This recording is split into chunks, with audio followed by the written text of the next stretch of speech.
The colony was alive with noise. Voices calling out at the market, carts creaking under heavy loads, children chasing each other across the dusty street. Yet, whenever the widow stepped into view, silence followed her like a shadow. People stopped speaking mid-sentence. Traders looked away. Parents pulled their children behind them. She moved slowly, wrapped in a faded cloak that had once been bright. Her head always bowed, her hands clutching the fabric tightly as though she feared it might be ripped away. They called her names when they thought she could not hear. Mad woman, cursed widow, crazy. But she heard. She always heard. She never answered, only kept whispering under her breath. Words no one wanted to understand. Her voice was cracked and hoarse, as if she had screamed for too many nights. The widow had not always been this way. Long ago she was respected, even admired. Her husband had been a skilled builder in the colony, strong and well-liked. People came to him for help, and they came to her for kindness. But that was before the night everything changed. He was taken by something in the dark. She had run through the streets, her voice breaking, claiming she saw claws, lights in the sky, shadows moving like predators. The next morning, only bloodstains remained. Her husband's body was gone. No one else had seen what she claimed. No one else believed her. At first, they pitied her. Grief, they said. She was broken by loss. But grief usually fades. Hers did not. Instead, she grew louder. She warned them every day at the market, at the well, outside the council hall. They are watching us, she cried. They wait for the night to fall. You think we are safe, but we are not. They took him, and they will take more. The pity turned to annoyance. Then annoyance became fear. People do not like to be reminded of danger they cannot see. It was easier to call her mad than to ask if she was right. And so, her voice was drowned under insults, and her place in the colony became smaller and smaller, until she was an outcast. But her whispers never stopped. One evening, when the sky burned orange and the wind carried the smell of dust and iron, a group of men came for her. They said nothing as they pulled her from her hut. She did not scream. She did not fight. She only whispered the same words. They are near, closer every night. A rough sack was shoved over her head, the coarse fabric scratching her skin. Rope tightened around her wrists. She stumbled as they dragged her, her feet scraping over the ground. People came out to watch. Some laughed. Others looked away in shame. What crime has she done? A child asked, his small voice carrying through the crowd. She spreads madness, one of the men answered. She makes the colony weak. Tonight we will silence her. The crowd murmured but did nothing. The widow's muffled words drifted from beneath the sack. You blind fools! They are coming.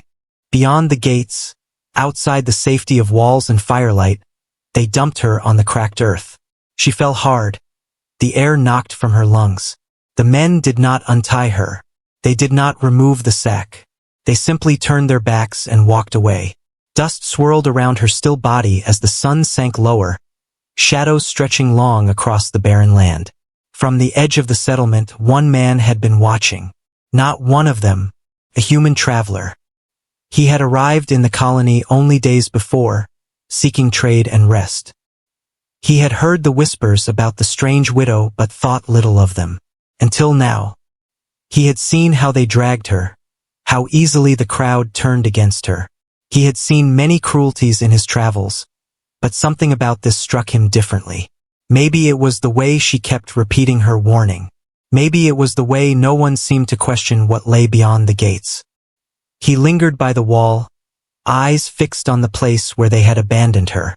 The sack shifted slightly as her chest rose and fell. She was still alive, still whispering. The words carried faintly on the wind. Not far now. They are not far. The human's jaw tightened.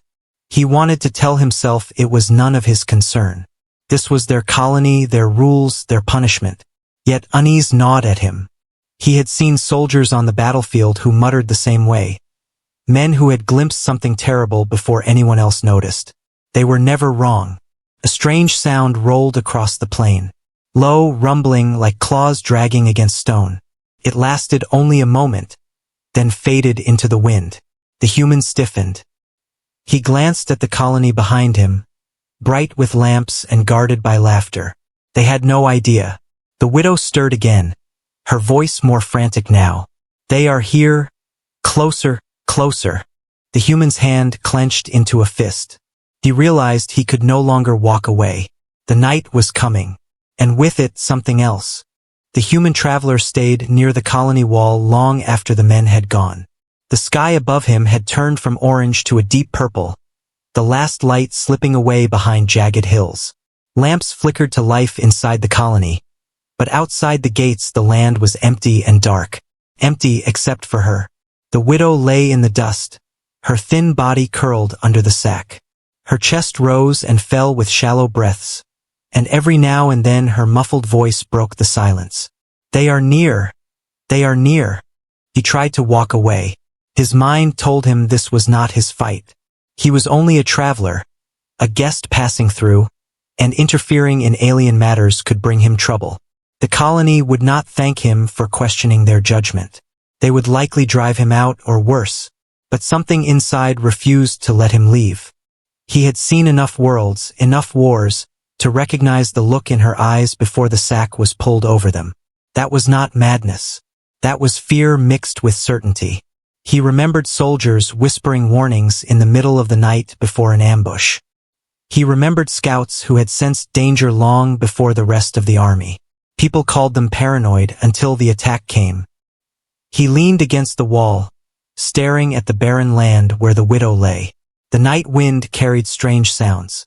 At first it was only the howl of dust sweeping across the plain. But then came a faint scrape, like claws on stone. He froze. It lasted only a moment, but it was real. He knew the sound of predators when he heard it. The widow's voice grew more desperate. They are here, closer. The human cursed under his breath. Every instinct told him to turn back to the safety of the lamps, but his feet moved toward her instead. He left the wall, crossing the hard earth quickly but quietly, his eyes scanning the shadows.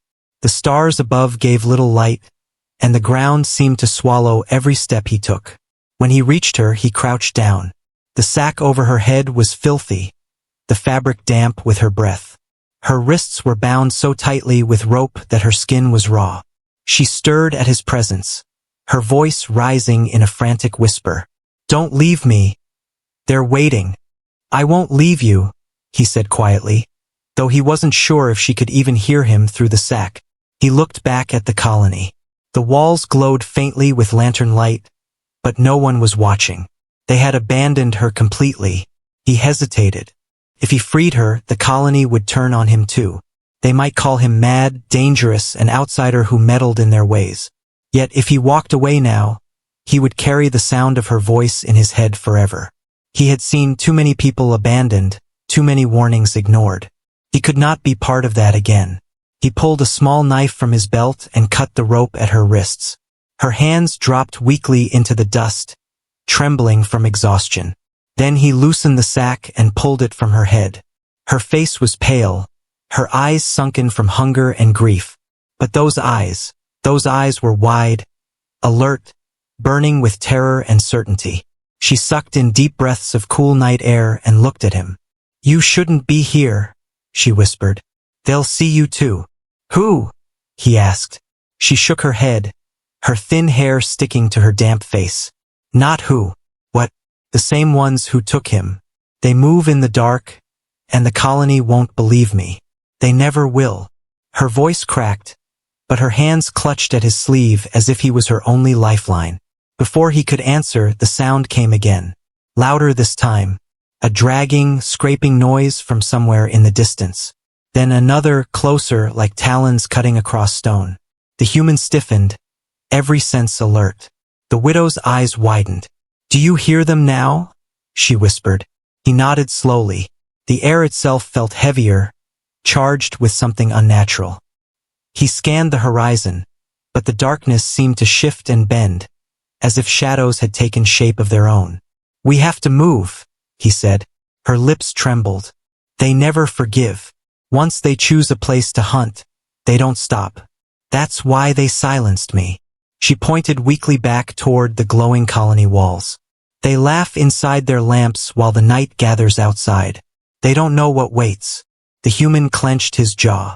He had thought this was only one woman's tragedy. Now he understood it was something bigger. Something deadly. He could still walk away, pretend he had seen nothing, but then he would be no different from the crowd that mocked her. He helped her to her feet. She stumbled, weak from hunger, but he steadied her. The scraping noise echoed again, closer, circling. His pulse quickened. He gripped his knife tighter, knowing it would not be enough if something truly monstrous came from the dark. The widow's whisper was a plea now. Don't let them take me too. The human looked back at the colony, safe for now inside its lights. Then he looked into the endless shadows, where something stirred unseen. He knew he had made his choice. The night was no longer just hers to fear. It was his as well. The night deepened, and the land outside the colony grew colder. The human kept close to the widow, supporting her weak body as they moved away from the open ground. Her steps were shaky, her thin frame trembling from days without food. Every few moments she stumbled, and he caught her before she fell. Her voice came in broken whispers. They don't sleep. They circle waiting. He listened, though part of him wished he hadn't. Every word carried weight, and the shadows around them seemed to stretch when she spoke. The scraping noises he had heard earlier still echoed faintly in the distance. They never came close enough to be seen, but never far enough to be forgotten. He found a cluster of stones, half buried in the earth, and led her there. It gave them some cover, though it would not stop anything truly dangerous. She collapsed against the rocks, breathing heavily, her chest rising and falling as if every breath cost her strength. You need water, he said, pulling a small flask from his pack. He placed it against her lips, and she drank greedily, drops spilling down her chin. He gave her only a little. There wasn't much left. Food was worse. He had only a strip of dried meat and half a ration of bread. He tore the bread into small pieces and placed one in her trembling hand. She stared at it, as though she had forgotten what food looked like, then ate slowly, her eyes darting into the darkness. They don't want me fed, she whispered between bites. They want me weak, easy to carry away, just like him. The human felt a chill. Your husband, he said softly. She nodded, her face tightening with grief. They dragged him into the shadows. I heard him scream. No one else listened. No one else came. Only me. Only I saw. Her voice cracked, but she continued, almost desperate to make him understand. I tried to tell them. I begged the council to light the gates at night, to keep guard on the hills. But they laughed. They said grief made me mad. They said I cursed the colony with my words. And when animals vanished, when children fell sick, they blamed me. Not the shadows. Never the shadows. Her words carried pain, but also something sharper, truth. The human had traveled through many settlements, and he knew how fear worked. It was easier for people to invent a harmless lie than to face a dangerous truth. He glanced at the horizon. The colony lights flickered faintly in the distance, but between here and there lay only emptiness. The scraping sound drifted again, closer now. It was joined by a faint clicking, like teeth gnashing together. He tightened his grip on his knife. The widow's eyes snapped toward the sound. She sat straighter, her whisper urgent. Do you hear them now? Tell me you hear them. I hear, he admitted, his voice low. She clutched his arm with surprising strength. Then you know I am not mad. You know why they wanted me gone. They cannot bear the truth. They cannot face what hunts them. He looked at her face, thin, pale, worn from hunger and scorn. Yet her eyes burned with something undeniable. She was not raving. She was warning. He tore the last piece of bread in half and handed it to her. Eat, he said firmly. You'll need strength. Her lips trembled, but she obeyed. She chewed slowly, her gaze never leaving the shifting dark. The night stretched on. The human forced himself to stay alert, though exhaustion tugged at his eyes. Every rustle in the wind made his body tense. The widow whispered constantly, her voice never resting. Sometimes she prayed in words he did not understand. Sometimes she muttered warnings. And sometimes she repeated a single phrase again and again. They will come closer before dawn. The human's throat felt dry. He was a fighter, but not against ghosts. What kind of enemy hid itself so well, leaving only sounds and fear? He had no answer. Suddenly, the wind shifted. A new smell drifted across the plain. Sharp, metallic, like blood mixed with ash. The widow stiffened, her whisper turning into a hiss. "Do you smell it? The scent of their hunt." He did, and with it came another sound, heavier than scraping, more deliberate. Footsteps, large, slow, measured. He rose quickly, placing himself between the widow and the darkness. Knife in hand, he scanned the night. Nothing moved. Nothing showed itself. Yet the sound continued, circling, waiting. The widow's voice grew frantic. "They want me. They came for him and now for me. If you stay near me, they will come for you too." "Then let them," the human said, though his voice was tight. Her eyes widened, tears brimming. "Why would you risk yourself? You don't even know me." He kept his eyes on the dark horizon. "Because leaving you to starve would make me no better than them. And I have no wish to be like them." She covered her mouth with her thin hands, as if his words had struck her deeper than the cruelty of her own people. The scraping came again. Closer, louder. The human shifted his stance, ready for whatever emerged. He didn't know if he could fight it, but he would not run. Not while she was here. The widow's whisper carried like a prayer. "You hear them now. You see. You are not blind like the others. Maybe you are the only one left who can." The night swallowed her words, but the truth in them remained. The night stretched on without mercy. The human sat against the cold stone, knife tight in his hand, his ears straining at every whisper of the wind. The widow leaned beside him, her breathing shallow but steady now after food and water. Yet her eyes never closed. She stared into the dark as if it carried shapes only she could see. "Do not look where the light ends," she whispered suddenly. Her thin finger pointed toward the edge of the plain where the starlight dissolved into blackness. "That is where they stand, just beyond sight." The human followed her gaze, but all he saw was endless dark. Still, a shiver crawled across his skin. He could not shake the feeling that the shadows were not still, that they moved when he was not watching closely. For a time there was silence, broken only by the whistling wind. Then the signs began. At first it was the lights. Small, flickering bursts like fireflies but sharper, colder. They blinked for a second above the horizon, then vanished. A few moments later another appeared in a different place, and then another. The human frowned. No stars moved like that. The widow clutched his arm. "Do you see? That is their signal. They search, they speak in lights. It means the hunt has begun." The human's grip on his knife tightened.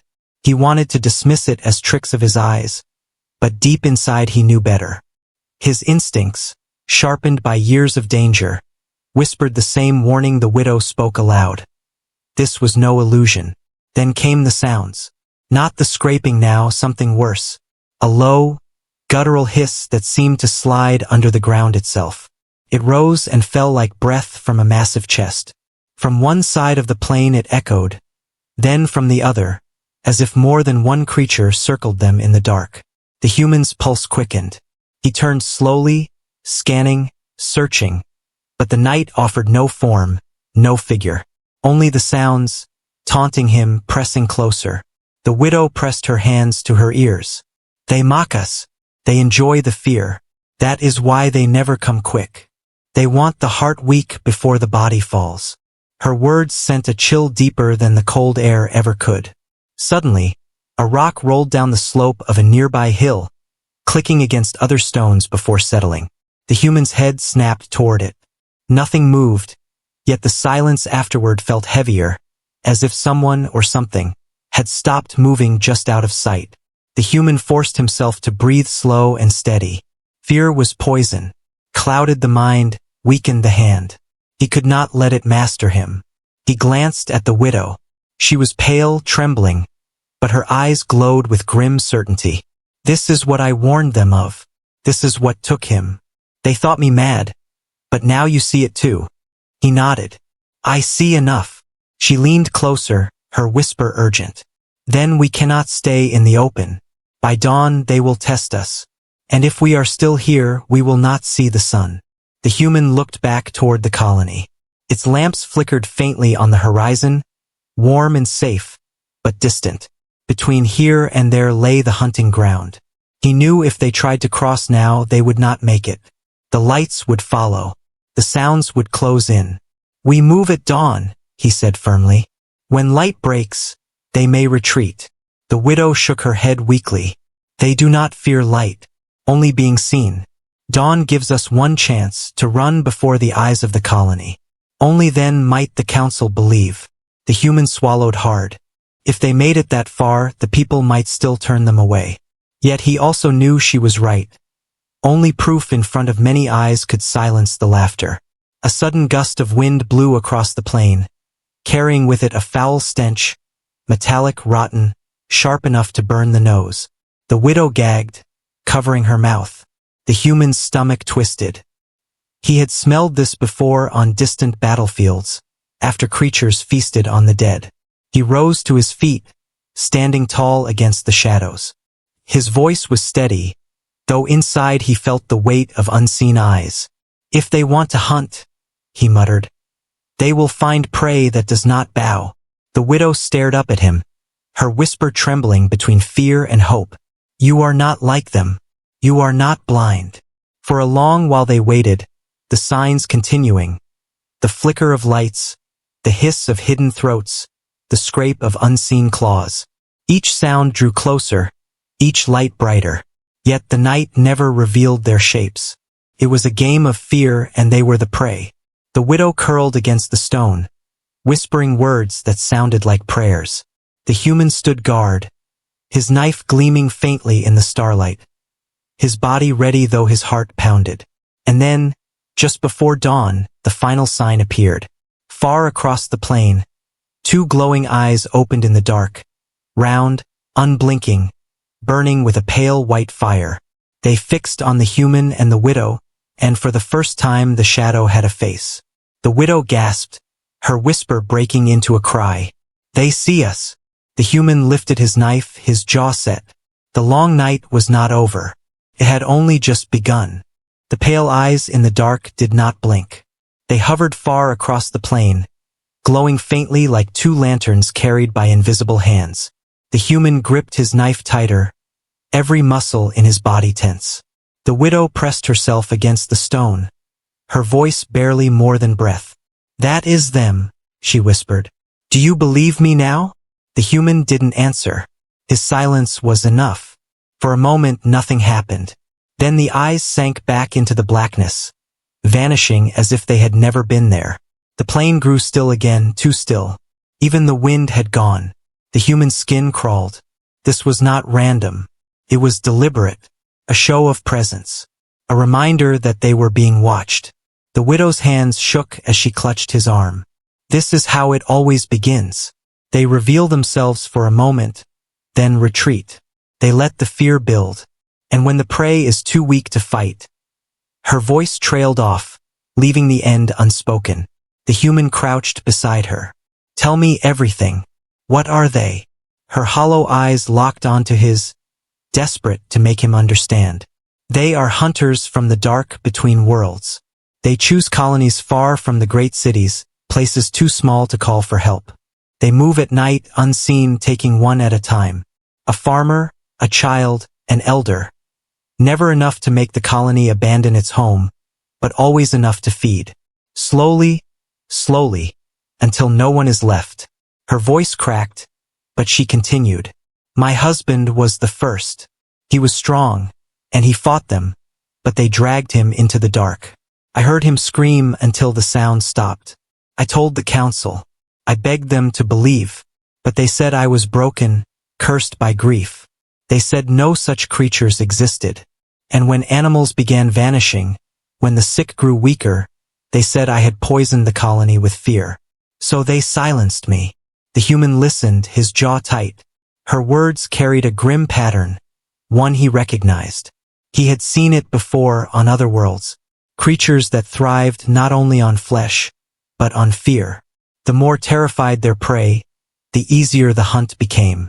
The scraping sound came again, this time closer, circling them like a predator pacing the edge of a cage. The widow flinched. The human placed a steadying hand on her shoulder. You were right, and they were blind. Tears welled in her eyes. Too blind, and now it is too late.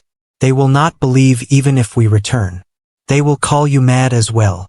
Then we'll make them see, he said firmly. Her lips trembled. How? He looked into the distance, toward the faint glow of the colony lamps. If they want proof, we'll give it to them. But first, we survive this night. The widow shivered, her thin frame shaking violently. She had not eaten enough, had not rested enough. Her strength was fading even as danger grew. He tore his cloak and wrapped it around her shoulders, shielding her from the bitter wind. You fight for me, she whispered. When my own people left me to die. Why? The human didn't look at her. His eyes scanned the shadows, watching for the next flicker of movement. Because I have seen too many good voices silenced, too many warnings ignored. If I walk away, I am no better than them. The widow's lips parted, as if she wanted to speak, but no words came. She lowered her head, silent tears slipping down her cheeks. The night shifted again. The lights returned, flickering cold sparks across the horizon, moving in deliberate patterns. One blinked twice, another answered with 3. The widow clutched his arm. They talk to each other, she said.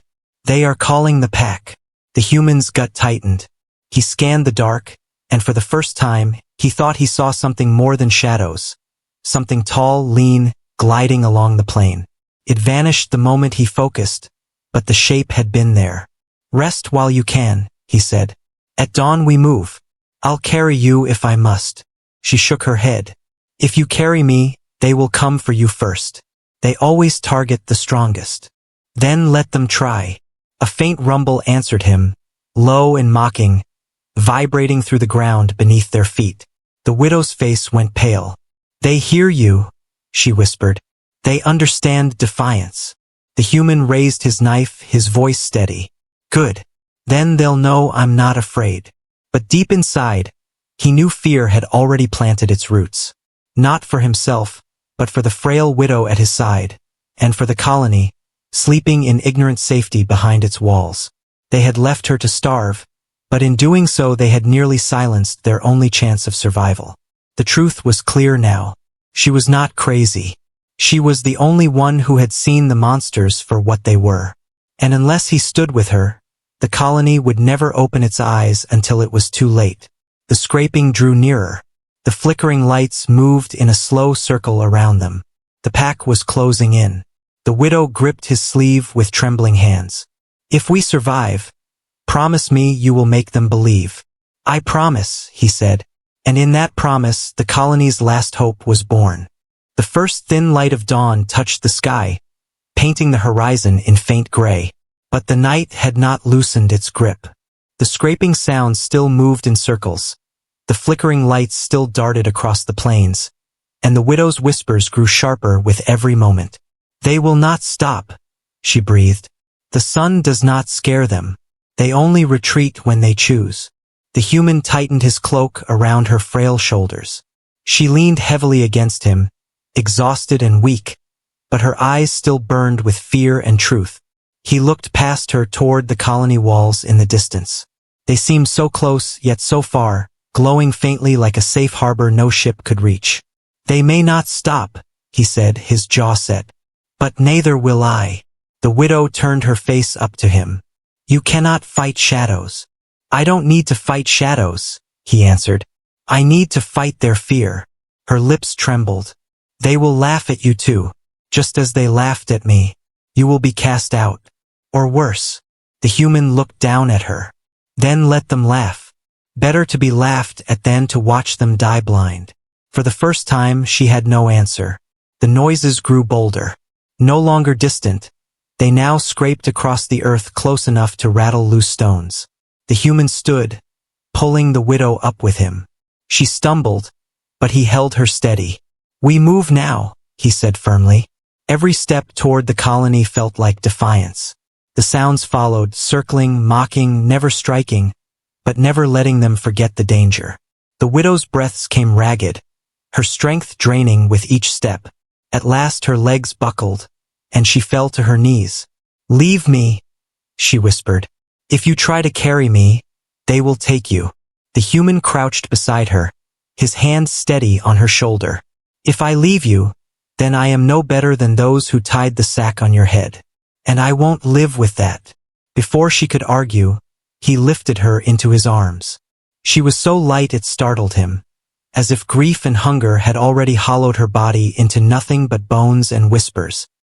He adjusted her against his chest, then stood tall, facing the dark plain. The scraping grew louder, the clicking followed. The flickering lights darted ahead, blocking the path to the colony as though invisible hunters lined the way. The human felt his pulse hammering, but he took a step forward. Then another. "Come then," he growled into the dark. "If you want her, take me first." The air shivered with a low hiss, deep and resonant. It rolled across the plain like thunder. The widow buried her face against his chest, trembling. "They are listening," she whispered. "They understand challenge." "Good," he muttered. "Then they know I don't run." The colony gates were still distant, but shapes began to form between him and safety. At first they looked like shifting shadows, but slowly they solidified, tall, thin figures, their limbs long and unnatural, their heads crowned with faint white eyes that glowed against the gray of dawn. The human stopped, his breath steady but his heart pounding. His knife felt small, pitiful against such beings, yet he raised it anyway. His voice rang out across the plain, strong enough that even the colony guards might hear faintly from the walls. "Here I stand. Not blind, not silent. You will not take her again." The figures tilted their heads, their eyes blinking in unison. Then they hissed, the sound sharp and mocking, a chorus that cut through the morning air. They spread, circling wider, their long bodies sliding like shadows made flesh. The widow's voice broke in a whisper. "You cannot win against them." "Maybe not," he said, never taking his eyes off the glowing figures. "But I can show the colony what hunts them, and that may be enough." The first creature stepped closer, its limbs bending in unnatural angles, claws dragging against the earth with a sound like knives on stone. The others followed, closing in slowly, savoring the fear. The human shifted his stance, balancing the widow in one arm and holding his knife in the other. He knew this was no battle he could truly win. But battles were not always about winning. Sometimes they were about standing, about refusing to bend when all others bowed. "Do you hear me?" he shouted into the dark, his voice echoing across the barren land. "You will not silence her. You will not silence the truth." The widow looked up at him, tears streaking her face, her whisper trembling. "They silenced me, but they cannot silence you." The creatures hissed again, circling, but now the colony guards stirred on the walls. Lamps shifted, voices called faintly. People leaned over, pointing into the plain. For the first time, more eyes than his own were watching. The human planted his feet, knife raised, widow in his arms. He faced the impossible without flinching, and in that moment, the colony saw what they had ignored for so long. He had made his stand. The sun was rising, but its light did not chase the hunters away. If anything, the glow made them clearer. Shadows stretched into forms, tall, twisted figures with long arms and claws dragging across the ground. Their white eyes burned brighter in the pale dawn, fixed on the human and the widow in his arms. From the colony walls, shouts rang out. Guards pointed toward the plain. Others ran to the gates, their voices filled with alarm. For the first time, the colony saw what the widow had always warned of. No one laughed now. The human's chest rose and fell with steady breaths, though his heart pounded like a drum. He shifted the widow's weight in his arms and held his knife tight in his free hand. The creatures circled closer, their hisses loud, their claws screeching against the earth. One of them lunged forward, fast as lightning. The human twisted, barely dodging, and slashed with his knife. The blade cut shallow across its arm, and the creature recoiled, screeching a sound that rattled his bones. Black liquid oozed from the wound, sizzling as it hit the dirt. The widow gasped. "You heard it. They bleed." The human's jaw clenched. "Then they can be fought." The others hissed louder, their circle tightening. They had expected prey. Instead, they had found resistance. The colony gates creaked open in the distance. Figures rushed out. Men and women, some holding torches, others holding tools turned into weapons. For once, they weren't running from the widow's words. They were running because they had finally seen her truth. But the creatures didn't turn toward the crowd. Their focus remained on the widow. She was their prize, the voice they had tried to silence. They wanted to finish what they had started. The human stepped forward, putting himself between her and the pack. He shouted loud enough for both the colony and the hunters to hear.